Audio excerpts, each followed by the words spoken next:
Everyone, আমি তোমাদের সাথে একটা ছোট্ট মিনি ব্লগ নিয়ে আসলাম। এটা আমার ফার্স্ট মিনি ব্লগ। তো এখন বিকেল 5টা বাজে আর আমি রেডি হয়ে চলে এসেছি ইছাপুর স্টেশনে। তো দেখতেই পাচ্ছ। তো যাব হচ্ছে একটু শ্যামনগর, একটু দরকার আছে। তো কি দরকার সেটা তোমরা জানতেই পারবে। তো এখন ট্রেনের জন্য ওয়েট করছি, আর ট্রেন আসে না, ট্রেন আসে না। তো অ্যানাউন্স করেছে, তো তারপরে ট্রেন এসে গেছে। ট্রেন থেকে নামার পর শ্যামনগর চলে এসেছি। তো তোমাদেরকে যেমনটা বলেছিলাম, আমি শ্যামনগর আসছি। শ্যামনগর আসছি তার কারণ হলো আমি একটু যাচ্ছি শাড়ি কিনতে। মোবাইলে লাইভ দেখেছি একটা দোকানের, সেই দোকানের লাইভ দেখে এখন আমি চলে এসেছি শাড়ি কিনতে। আমি এর আগেও এই দোকানে এসেছিলাম, দোকানের ব্যবহার খুব ভালো। আশা করি তোমরা বুঝতে পারছো কোন দোকান, শ্যামনগরে।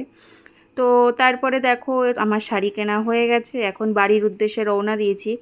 আর তার মাঝে আমার একটু খিদে পেয়ে গেছিলো, তাই জন্য একটা চিকেন স্যান্ডউইচ কিনেছিলাম। স্যান্ডউইচটা প্রচণ্ড গরম, দিয়ে ধরতে পারছিলাম না।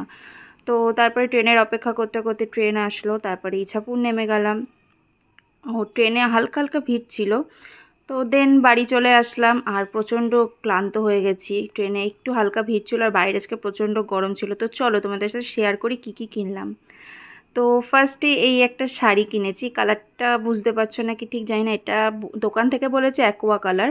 কালারটা খুব মিষ্টি কালার, আমার খুব পছন্দ হয়েছে। এই শাড়িটা আমার বেশ পছন্দ।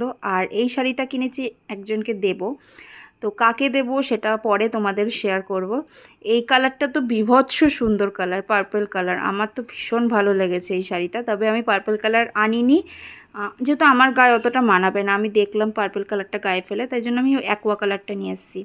তো তোমাদের কেমন লাগলো আমার মিনি ব্লগটা জানিও। তো চলো টাটা, নেক্সট দেখা হবে পরে আবার মিনি ব্লগে।